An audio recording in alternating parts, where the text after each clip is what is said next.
Ntendeza Kristo, nebaza Katonda olw'ekirabo eky'obulamu era njagala okuba nga musiima olwa buli muntu ssekinoomu atutte eddaala ery'okuba nga yeekuumira mu byawandiikibwa. Amannya nga bulijjo Mazima Kenneth. Omulundi ogwasembayo twali tutunuulira ku nsonga ey'okufa okwa Yakobo oba okuttibwa okwa Yakobo n'okutoloka mu kkomera okwa Peetero. Tutunuulira ensonga nnyingi nnyo enkulu mu ssuula eyo ey'12. Olunaku olwaleero twagala okuba nga twekkaanya essuula ey'13. Ssuula eno mpanvu nnyo nnyini ddala, naye tujja kubaako ennyiriri ze tussaako omulaka mu ddakiika ze tuyina. So njagala tutunuulire ensonga gye tuyita obumisaani obusookera ddala obwa Paaulo ne Balunaba. Obumisaani obusookera ddala obwa Paaulo ne Balunaba, oba olugendo olw'obumisaani olwasookera ddala olwa Paaulo ne Balunaba. So bw'obeera osomye ebyawandiikibwa n'obyekkaanya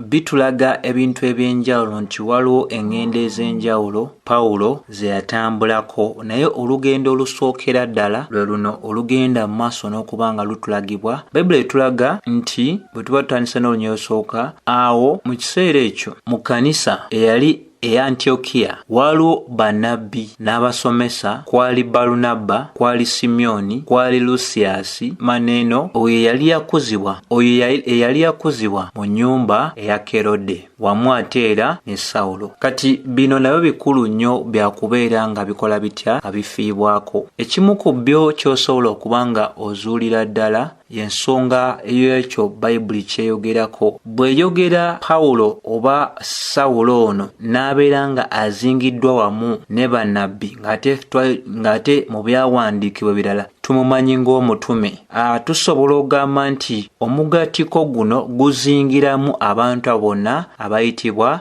ababuulizi b'Enjiri. Balunaba tumumanyi bulungi.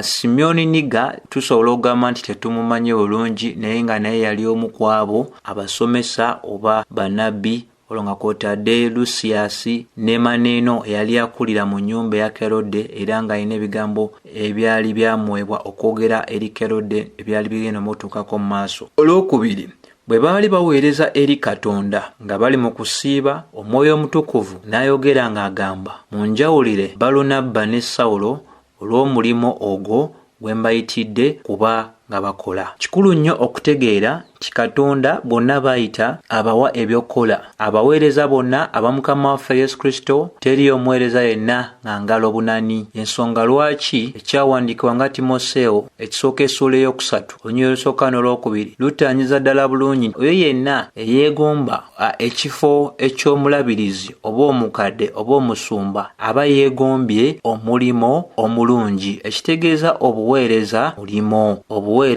mulimo. Ensonga lwaki Timoseewo ekisooka 5:17-18 egamba abakadde abasomesa obulungi oba abeewaayo mu kusomesa ne mu kubuulya bagwanidde kubeera nga bakola batya? Bafiibwako. So omusumba omusomesa yenna abantu abo baba bagwanidde okuba mu mulimo ogw'ekigambo enjigiriza, ate baba bagwanidde okubeera abantu abaki? Abeesigwa eri omulimu gwa Katonda nga Timoseewo ekyokubiri essuula ey'okubiri olunyiriri olw'okumeka olwokubiri olunywereza ddala nti Omwoyo Omutukuvu okugamba ano mu njawulire ayita si mulala, ayita Katonda. Jjukira Omwoyo Omutukuvu ye muntu ow'okusatu mu bwa Katonda.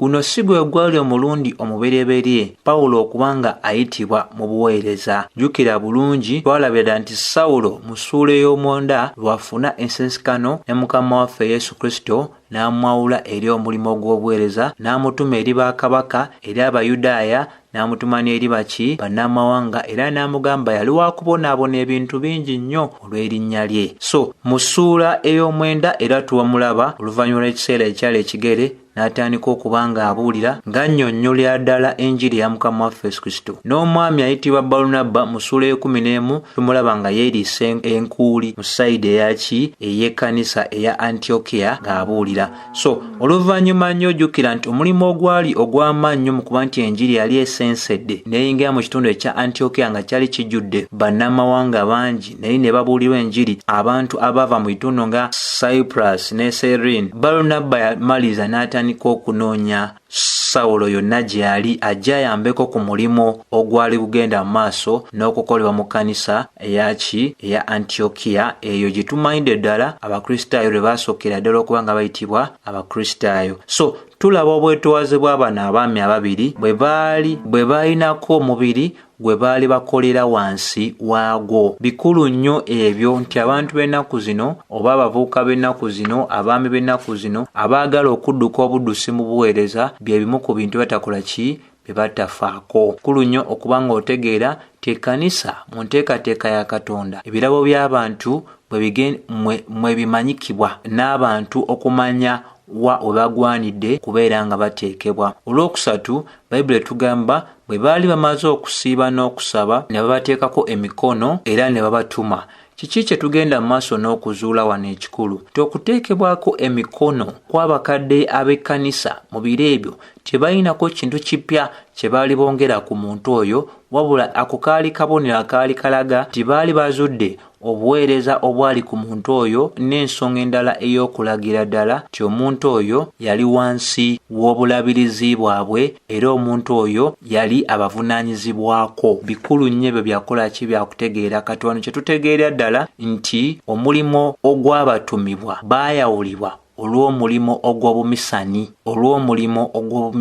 era yonna gye baatambuliranga Paaulo ne Balunaba baakomangawo ne bagenda mu maaso n'okubeera nga bawa obukulembeze obw'ekkanisa eyali mu Antiokia omulimu gwali gukolebwa gutya eyo yonna gye baali bagenze mu maaso n'okutambulira. Bikulu nnyo ebyo byakutegeera. So olwokuna Bayibuli etwaga era ne basindikibwa okugenda ng'Omwoyo Mutukuvu yababuulira wa bwe baali bagwanidde okulaga era eyali abayise yababuulira wa gye balina okubeera nga balaga. Bayibuli eyogera ku bitundu nga Seleucia n'eyogera ku bitundu nga Cyprus eyo yonna baatambulayo era tugenda ddala maaso n'okuba nga tulaba nti buvunaanyizibwa bwa kkanisa okubeera nga etuma abantu era abantu abo babagwanidde okukolera wansi w'omubiri oba okukolera wansi obukulembeze obw'ekkanisa emu. Ekitegeeza nti abantu abo baba si bannakyemalya, kiba kitegeeza balinako abantu bebavunaanyizibwako. So bwe bansobi yonna wabeerawo abantu baba balina okubeera nga bannyonnyola kyaze kitya lwaki wakikoze. Naye olunaku olwaleero abantu beetuma bwetumi, byasomesa tebikwatagana, tewabadde omuntu yenna amulera, tewabadde bantu bamuleze, tewaliwo bantu bayinza kubeera nga bantu bali mabegawe mu mbeera emu oba endala okugamba nti omuntu ono bamwesiga obulamu bwe babutegeera. So omuntu agoloka bugolokosi n'agamba nze nekkirizaamu aŋŋenze kutandika. Kanisa yonna bwe beetandika ne mu biro kaakano okuŋŋaanira eri ettono mwe mubeera abantu abazuula nti ono asobola otukulembera, ono asobola okubeera nga akola kino n'asobola okukola kiri. So ekkanisa n'etandika nga waliwo abantu ab'enjawulo abavunaanyizibwa ku bintu by'enjawulo. Olw'okutambulaga bwe baali mu Salamiisi ne babuulirayo ekigambo, ako kakulu kakutegeera, tebaanyumyayo mboozi, tebaatwalayo Wakayima ne Wango, baabuulira ekigambo. Omulimu omukulu ogw'omubuulizi eno ow'enjiri kunnyonnyola kyawandiikibwa, kubuulira kyawandiikibwa. Abantu tebeetaaga kuwulira byaffe, abantu beetaaga kuwulira ebyo ebya Katonda, kubanga ebya Katonda bye bisobola okuba nga bikyusa obulamu bwabwe. Era olunaku olwaleero obutuuti obw'enjawulo, eŋŋendo ez'obumisani ez'enjawulo zijjudde abantu okuba nga beeyogerako, abantu okusomesa bitakwatagana, abantu okusomesa ebintu ebiyitirira ku ebyo bye tulina mu byawandiikibwa. Bebeeraga ne basomesa ekigambo kya Katonda mu sinagoogo ez'Abayudaaya ako nkakonyeko mu masomo ag'enjawulo nga ngenda maaso n'okuba nga nkulaga nti nga bwe kyawandiikibwa mu Baluumi 16 Paaulo ng'agamba nti enjiri yali temukwasa nsonyi kubanga ge maanyi ga Katonda gaviirako abantu bonna okulokolebwa kutandika ddala n'Abayudaaya olwo ogatta ne baki ne bannamawanga. Abatume mu kitabo ky'Ebikolwa abatume bw'obeera ng'oli mwegendeza ekimala beewanga obudde obw'okubeera ng'enjiri basookera ddala ogitwala eri Abayudaaya nga tebannagitwala wantu wonna. Ebyo bikulu nnyo byakutegeera.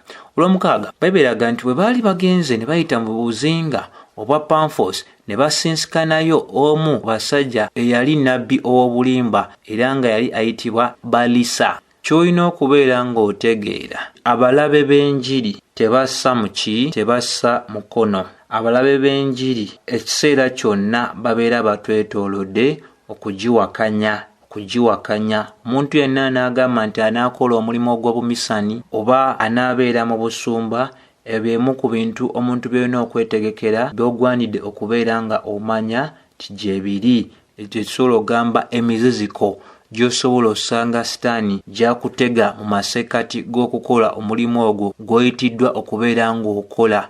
Abantu abatayagaliza, abantu ab'ebigendererwa ebitali biki birungi. Bayibuli eyogera ku linnya ly'omusajja ono bamuyita Balisa eyali omuki omusamize. Ebbanga lyonna baaliwo okuviira ddala mu ndagaano enkadde, mu biro ebya Musa, mu biro ebya Yoswa, mu biro ebya Beriya, ebya Berisa, mu biro ebyaba Yeremiya, mu biro ebyaba Ezekeeri, mu biro bino byennyini eby'endagaano enkadde ne mu biro ebya Mukama waffe Yesu Kristo. Bayibuli etwaga oyo eyabeeranga n'omu ku bakulembeze ab'ensi eya Sagiasi ayitibwa Paawulo, omusajja yali omugezigezi era n'ayita Balunaba ne Sawulo kubanga yali yeegombye okubeera ng'awulira ekigambo. Nti ebiro bye tulimu kizibu nnyo osanga omuntu agamba nti alina okuyaayaana oba ayagala kuwulira kiki kigambo, era awalwako ensuswakalo buli muntu yenna eyeegomba okubanga awulira ekigambo n'okitegeera. Bayibuli emuyita mugezigezi, emuyita omuntu ow'enkizo ng'Ababereniya mu Ebikolwa abatume 17:11.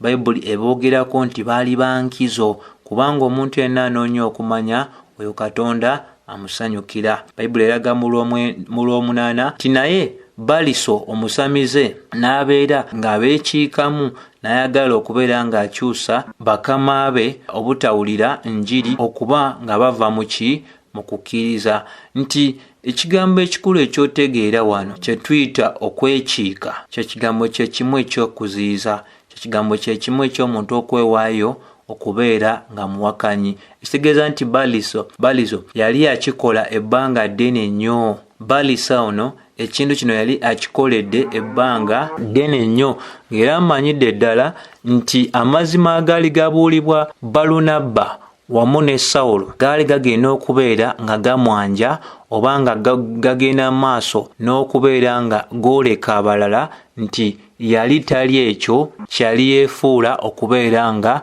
yali. So jjukira amazima ge gasumulula, amazima si kirala, amazima kye kigambo kya Katonda. Abali mu busibe tebaagala busigalamu bokka, wabula beegwanyiza okubeera nga n'abalala bakuumibwa wabweru. Mukama waffe yogera ku bantu bano n'abatunnyonnyola nti abantu abo gye bali, nga Musa bwe yalina Janizi ne Jembri abaagendanga mu maaso n'okwekiika maaso ge, ne mu biro ebya Yeremiya ne yalina bangi abaagendanga maaso n'omwekika mu maaso ge. Paaulo yaliko omulala Bayibuli gweyita Alexander the Coppersmith mu Timoseewo ekyokubiri 14-15. Bayibuli eyogera ku muntu oyo. So abantu bano ekigendererwa ekikulu, enzikiza yabaleetebwako ku bwongo bwabwe omulabe Sitaani, era enzikiza eyo tebawa mirembe kulaba balala nga bazze eri okukkiriza mu linnya erya Kristo Yesu. Olw'omwenda Bayibuli etwaga nti naye awo Sawulo oyo ayitibwa Paaulo. Kati kino nakyo kikulu kyategeera nti okuviira ddala mu ssuula ey'omwenda ne bw'oba wekkaanyiza essuula ey'e11 n'ey'e12, tewaaliwo kifo kyonna Sawulo we yayitibwa Paaulo naye erinnya lya Paaulo livaayo wano nga gwe mulundi ogwasookera ddala erinnya erya Paaulo okubeera nga lyogerwako, era gwe mulundi ogwasemberayo ddala okubeera nga ebbanga lyonna lyabadde ayitibwa Sawulo okubeera nga takyayitibwa Sawulo wabula okubeera nga ayitibwa Paaulo. Bayibuli tugamba nti yali ajjudde omwoyo omutukuvu, kiraga nti yali wansi w'amaanyi ag'omwoyo omutukuvu. N'atunuulira omusajja ono gwe bayita Baliso mu Lw'ekumi, n'agamba, gwe ng'ojjudde obulimba, ojjudde obutayagaliza, gwe omwana wa Sitaani. Lwaki amuyita omwana wa Sitaani? Kubanga Balisa yali yalina obulimba bungi mu ye. Jjukira ate tumanyidde ddala kuva lubereberye nga Yokaana 8:4 Bayibuli etulaga nti Sitaani ye mulimba okuva ddala mu ki, era ye taata waabo bonna baki abalimba. So ne Balisa yali mwana wa Sitaani kubanga yali akkiriza obulimba okubanga bufugira mu ye.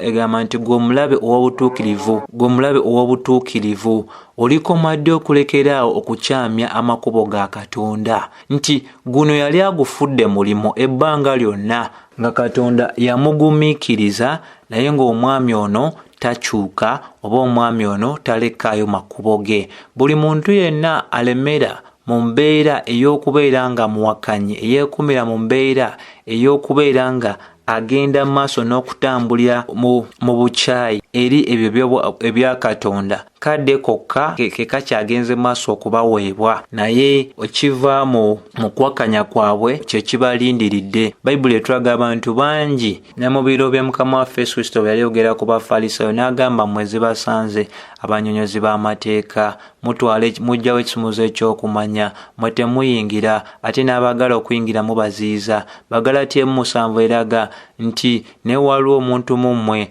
agezaako okubatawaanya ng'agala okukyusa enjiri ya Mukama waffe Yesu Kristo.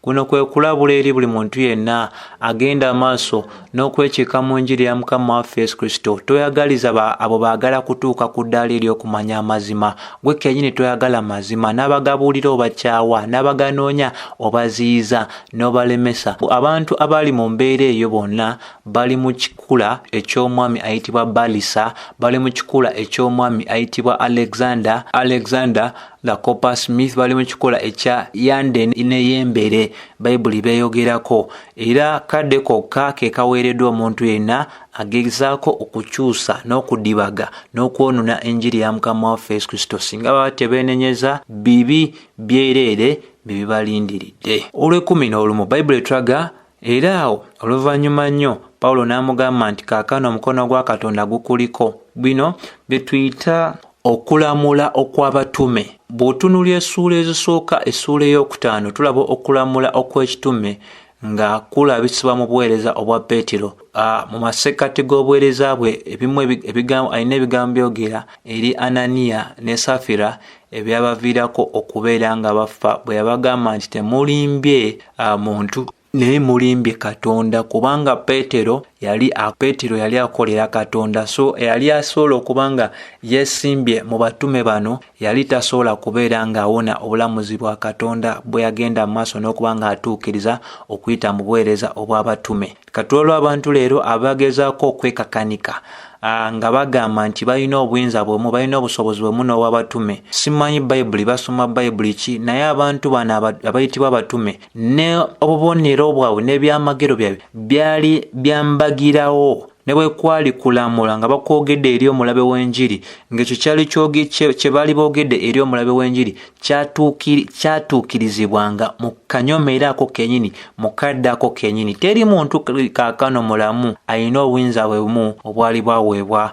abatume, newankubadde bangi bagezaako okwekuusa, bagezaako okwesembera, bagezaako okubeera nga beenyigira mu ttuluba eryo, bagezaako okulaga nti nabo balina obusobozi bwemu. Naye okusinziira ku ebyo bye tusoma mu Bayibuli n'abantu bagezaako okwegwanyiza tebikkiriziganya ne bye tulina mu Bayibuli. Paaulo amugamba nti omukono gwa Katonda kati gukuliko, onaaba muzibe olw'akadde akagenderere nga toddamu kulaba mu ssana. Era Bayibuli etulaga nti mbagirawo ekiddedde ne kimukwata, era n'afuna ekizikiza ku maaso ge, n'atandika okubeera nga anoonya omuntu asobola omukwatako ku mukono amulungamye ewatuufu ow'okulaga. Ebbanga lyonna Balisa yali yeeraga nti w'amaanyi nnyo, nga yeefuula ky'atali, naye ekiragira ddala nti yali talina kyali. Bino ebyamwogerwako Paaulo byamutuukako mbagirawo nga tewaliwo maanyi gonna ge yali yeepanka okuba ng'alina kye gaasobola okubeera nga gamutaasa. Era kino kyamwabiza ddala ne kiragira ddala nti yali ssekigwanyizi nga bonna, oba antikristo oba bano abasumba ab'obulimba, bannabbi ab'obulimba, bonna kiseera si kyawala Mukama agenda baabya, agenda boolekera ddala ensi, buli omu amanyire ddala nti ono naye bw'ati bwe yali, ono naye eno yali enkola ye. So teri kikwekeddwa kitagenda kuba nga kikola kitya nga kiragibwa. Laba Olw'ekumi Bayibuli twaga nti era oyo yali addirira omukulembeze w'eggwanga erya Sagias bwe yalaba bino, Bayibuli twaga ebyali bikoleddwa n'akkiriza, ne yeewuunya nnyo okusomesa kuno okwa Mukama waffe Yesu. Oli yali abaziiza ebbanga lyonna. Abalabe b'Enjiri ekigendererwa kyabwe kwe kubeera nga bula tebatuuka ku ddaala ery'okumanya amazima. Katonda n'amuggyawo oyo n'ateekebwako ekizikiza, naye ate era mu kyo wadde obulamuzi obwamwogerwako, omusango ogwo yalamulwa, naye ate era kwali kulamulwa okw'ekisa, kwali kulamulwa okw'okusaasira, nti ekizikiza ekyamuteekebwako ku maaso kyali kya kaseera buseera, tekyali kya mirembe na mirembe. Era ebyafaayo mu kuwandiika biragira ddala ti oluvannyuma nnyo Balisa yamala n'akyuka n'alokoka n'akkiriza erinnya erya Mukama waffe Yesu Kristo. Katonda talina gw'ayagaliza bubi, era agamba omubi alekeyo amakubo ge, omubi yenenye. Naye abasinga singa bagenda maaso nabeera nga waliwo Katonda byabatadde maaso nga bibalaga nti yagezaako bakomya ne batabaako kye bayigamu ekyo, abaweerayo ddala ne babula. So ono yali addirira omukulembeze w'eggwanga, byalaba byamuleeta eri Enjiri ya Kristo Yesu, nti bino by'omu ku bubonero obwali bulagira ddala nti abatume bano baali bakozesebwa Katonda, era obubaka bwe balina tebwali bwabwe, bwali bubaka bwa Katonda obwali baweereddwa okwogera, era bwawalula abantu bangi mu kubeera nga beegatta ku kkanisa. Kyekimu ne kyolaba ku sayidi ya Ananiya ne Safira nga amaze okufa, abamu baasigala abweru, naye Bayibuli etulaga ennamba etabalika yamala ne yeegatta ku kkanisa ne bakkiriza ddala kino kirimu omukono ogwa Katonda. Olw'ekumi Bayibuli etulaga nti awo Paaulo ne banne bwe baali bavudde mu kifo kya Pamfo ne bagenda mu Paga era ne mu Pamfilia, awo Yowaana Mako n'abalekulira n'addayo ewa Yerusaalemi. Bayibuli tetulagira ddala nsonga ntuufu lwaki Yowaana Mako yabaabulira n'addayo e Yerusaalemi. Tomanya oba yali atidde ebyo bye baali bayinza okuba nga beŋŋanga mu nsi engwira ze bali okumpi okuba nga bagendamu. Osanga waliwo ensonga eyali emuyitiddwa okukola mu Yerusaalemi, naye bwe tuba tweyongerayo mu kuyigirizibwa kuno tujja kubaako ebirala bye tutegeera. Olw'ekumi Bayibuli tugamba nabo bwe baali bamaze okuva mu kitundu ekya Panga ne bajja mu Antiokia ekya Pisidia. Kati ako kakulu kategeera, ono Antiokia ayogerwako ow'omu Pisidia. Antiokia ono wanjawulo ne Antiokia Paaulo ne Balunaba gye baali balyoke basindikibwe ke batumibwe ku mulimo guno gwe baali bakola. Ensonga lwaki ekyawandiikwa kigiyita Antiokia mu Pisidia, ekitegeeza nti mu biro ebyo waliwo ebifo eby'enjawulo ebyayitibwanga ki Antiokia, lyali linnya Ganzi, naye lino oba ekifo kino kyawukana ku kiri omuli ekkanisa Abakristaayo basookera ddala okubeera nga bayitibwa Abakristaayo mu kifo ekyo Paaulo ne Balunaba mwe baava kubeera nga batumwa wala. Era Bayibuli egamba era ne bagenda mu yeekaalu ku Ssabbiiti ne batuula wansi. Ndowooza olaba akantu kano kagenderere. Abatume baafiisangawo akadde nga bagenda mu bitundu ebirala bya bannamawanga kubanga Enjiri basooka ate ne bagiwa abo Abayudaaya, kubanga bagoberera ekintu kye tulaba Ebikolwa Abatume 8 omwatya ne Balumi 16. Bayibuli twaga era oluvannyuma nnyo baasoma okuva mu mateeka ne bannabbi. Abakulembeze abasiina abayeekaalu ne bagamba mwe basajja abooluganda mulina ekigambo kyonna eky'okuzaamu abantu amaanyi mukyogere. Kano nako kakulu kategeera okutegeerera ddala nti Paaulo ne Balunaba bayina obukugu mu ndagaano eyo enkadde nga bamanyidde ddala amateeka, bamanyidde ddala mu banabbi, ne bakakasa bano Abayudaaya abaali mu nsi zino engwira nti byonna ebyali bigenda mu maaso n'okuba nga bikolebwa byali byalagibwa dda mu mateeka aga Musa ne mu bannabbi. Tebaatandika kunyumya bunyumya emboozi, ate kino nakyo kyatulaga obukulu bw'endagaano enkadde ti yali Bayibuli era ey'abatume, kubanga empya yali tennaba kumala kubanga ekola ki ewandiikibwa. Ensonga lwaki Bakolinso 10 olusooka paka olw'omukaaga tulaga ebintu byonna ebyawandiikibwa mu ndagaano enkadde byawandiikibwa ku lwa ffetufune obyokuyiga kuva mu ebyo ebyaliwo. N'ekirala Baluumi 15 olw'okumeka olw'okusatu n'olw'okuna olunyweza ensonga yemu. Bebe twaga mu 16 awo Paaulo n'abeera nga abalaga akabonero n'omukono gwe ng'abagamba okubeera nga abo Banayisirayiri abatya Katonda basirikeko bawulirize. Kati bw'otuneonyera 10 n'omusanvu paka 36 Paaulo abatwala mu byafaayo eby'eggwanga erya Isirayiri. Litandika litya?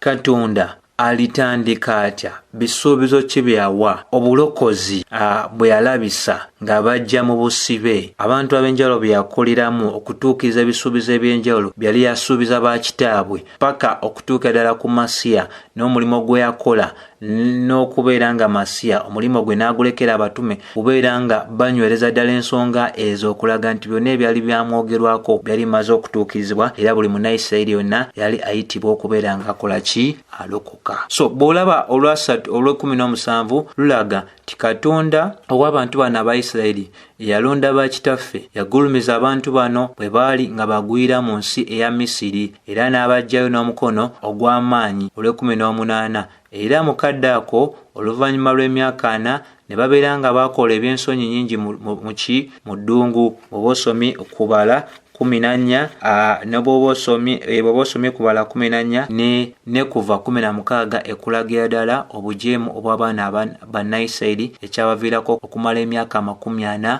mu ddungu nga beetooloola bwetooloozi.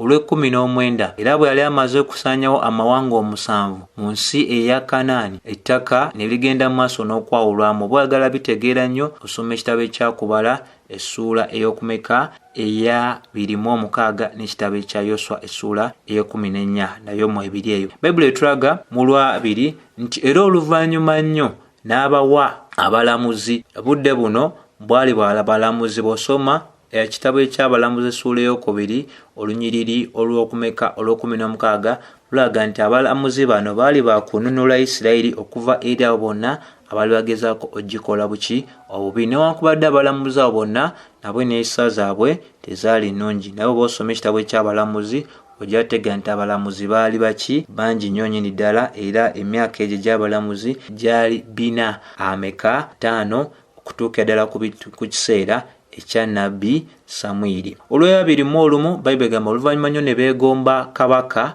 era Katonda n'abawa omwana owa Siisi omusajja ow'ekya Benjamini, era n'abeera nga abakulembera emyaka 40. Oluvannyuma lw'ogamba nti nabo baali baagala babeerenga amawanga amalala. Ebyo bw'oyagala bifuna bulungi osoma Samwiri esooka essuula ey'omunaana era n'osoma ne Samwiri esooka essuula ey'omwenda n'ey'ekkumi n'ey'ekkumi okulabira ddala ensonga ezoogera ku kabaka Sawulo. Olw'22 Bayibuli etulaga nti oluvannyuma n'amuggyako n'ateekawo Dawudi kubeera kabaka waabwe. Oyo era n'amuweerako obujulizi ng'agamba nti nsinsikanye Dawudi omwana wa Yese, oyo omusajja agoberera omutima gwange era mu ye bwe naatuukiriza okwagala kwange. Bw'oba osomye Samwiri esooka essuula y'16 ennyonnyola nnyo ebintu ebikwata ku Dawudi n'engeri Katonda gye yatandika okubeera nga amukozesa, ate era ne Samwiri ekyokubiri essuula ey'omusanvu kulabira ddala ebisuubizo byonna Katonda byayogera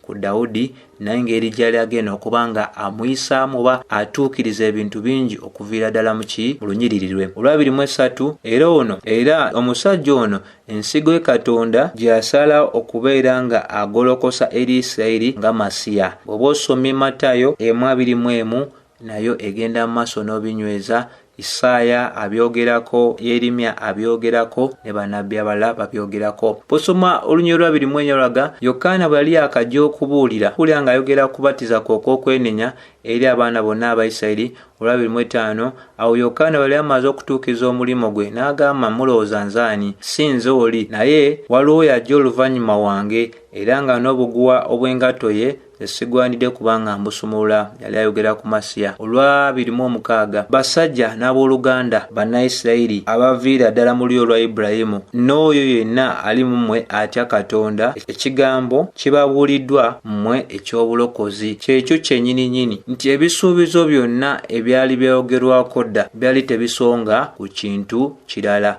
Nga baganda ba Yusufu bwe bamutunda ne bateesa obubi eri ye, naye oluvannyuma nnyo ne beesanga mu mbeera y'okubeera nga ekyeya kyagwawo, ne babamaliriza nga balina okusindikizibwa ogenda e Misiri. Eyo gye baamusanga n'abagamba, kyonna kye mwateesa olw'obubi Katonda akikyusiza ku lw'obulungi, nti ne Kristo Masiya eyagenda mu maaso n'okuggyibwawo olw'obutamanya obw'abaana ba Isirayiri, ate mu ye Katonda mwe yali yakweka obulokozi. Ku lwa 27 era n'agenda maaso n'agamba, Paaulo n'agenda maaso n'agamba, era mmwe mwenna ababeera mu Yerusaalemi, nammwe abakulembeze mwenna mumanyi kino, amaloboozi ag'abannabbi agabasomebwa buli Ssabbiiti gatuukiridde nga galagira ddala nti mwe mwagenda maaso n'okumuwaayo. Olwa 28 era tebaasanga kintu kyonna kyakunenyezebwa gy'ali, wabula ne beewaayo kubanga bamuwaayo mikono gya Piraato, oyo eyamuwaayo attibwe. Olwa 29 Bayibuli etulaga nti bwe yali amaze okutuukiriza ebyo byonna ebyali byamwogerwako, ne bamuggyayo waggulu ku muti era ne bamuteeka mu ntaana. Olwa 3 Bayibuli etulaga naye Katonda n'amugolokosa okuva mu bafu. Basebo ne bannyabo, wano we wali ensonga yonna ey'erinnya erya Mukama waffe Yesu Kristo, nti amaanyi ag'entaana tegamuyinaako buyinza, era obulokozi buli mu ye yekka. Ebikolwa by'Abatume 4:12 nga bwenywereza ddala. Ebikolwa by'Abatume 17:3 twaga nti Katonda gwe yalonda n'amuteekerateekera olunaku olugere, era ensonga lwaki yamugolokosa okuva mu bafu kubanga yagenda okulamula abantu bonna. Atalokose simanyi ki ky'oba olinda, naye ye Enjiri. Bayibuli etulaga mu Lwa 3:1 nti era bwe yali amaze okulaba ennaku nnyingi, bwe yali amaze okugolokosebwa okuva mu bafu, n'alabika ennaku ennyingi wamu n'abo be yali nabo okuva ddala e Galilaaya tuuka e Yerusaalemi, era abo kaakano be bagenda mu maaso n'okuba nga bajulira eri abantu bonna. Abo si balala, abo ssebo n'ennya abawuliza be batume. Bw'otunula Olwa 3 lutulaga era ne olw'ensonga eyo tubabuulira mmwe amawulire amalungi ago ag'ekisuubizo ekyaweebwa bakitaffe. Olwa 3:3 kaakano ebisuubizo ebyo Katonda abituukiriza eri ffe abaana baabwe mu kino nti yagolokosa Kristo Yesu okuva mu bafu nate, era nga bwe kyawandiikibwa mu Zabbuli ey'okubiri eyogera ku Mukama waffe Yesu Kristo ng'egamba, gwe kaakano oli mwana wange, era olunaku luno nkuzadde. Olwa 3:4 lutulaga nti era okusinziira ku nsonga eyo y'okumuzuukiza okuva mu bafu, kaakano n'ayogera nti taliddamu kubanga alaba ki? Okufa. Era ku nsonga y'emu kimanyibwe eri mmwe nti ono yali wa kubeera nga afuna okusaasira okwo kwa Dawudi, era 3:5 nga Zabbuli endala bw'egamba nti toganye oyo mutuukirivu wo okulaba okuvunda. Olwa 3:6 newankubadde Dawudi bwe yamala okuweereza Katonda mu biro bye olw'akwagala kwa Katonda, oluvannyuma nnyo n'akola ki? Ne yeebaka era n'agalamizibwa wamu ne bataata be, era n'alaba kuvunda. Naye Olwa 3:7 lulaga naye ono Katonda bwe yamuzuukisa okuva mu bafu tiyali si wakuddamu kulaba kuvunda. So bingi ebisonga ku Mukama waffe Yesu Kristo nga bwali bunabbi, naye ng'obunabbi obwo bwatuukirizibwa. Tagenda kuddamu nate kufa. Amaanyi ag'entaana tegamuyinaako buyinza. Abamukkiriza bonna balina essuubi mu ye. Ku lunaku luli anaazuukiza abo bonna abaafiira mu ye, abaafiira mu kukkiriza mu linnya lye nti ye Masiya ate era ye mulokozi. Kino kye kifuula Kristo Yesu okuba nti wanjawulo ku bakulembeze bonna ab'enzikiriza abaali babaddewo oba n'abo kaakati abaliwo, nti ye yekka eyawangula amaanyi ag'okufa, era kaakano mulamu, alokola abantu, awonya abantu, ye buli kimu eri obulamu bwabo abamukkiriza. Gwe tannaba kubanga omusembeza simanyi kiki olinda, gwe yamusembeza edda nkugamba kimu, nyweza, kubanga okubonaabona okw'ensi eno, okusoomoozebwa okw'ensi eno, ebyo byonna biyinza okuba nga totegeera bya kaseera buseera, naye olunaku lujja ffenna abatukuvu mu Kristo bwe tuligenda amaaso n'okwesiima n'okuba nga tugenda ddala emirembe n'emirembe okusinza Mukama Katonda waffe olw'ebyo bye yakola n'amaliriza okuyita mu mwana we Yesu Kristo.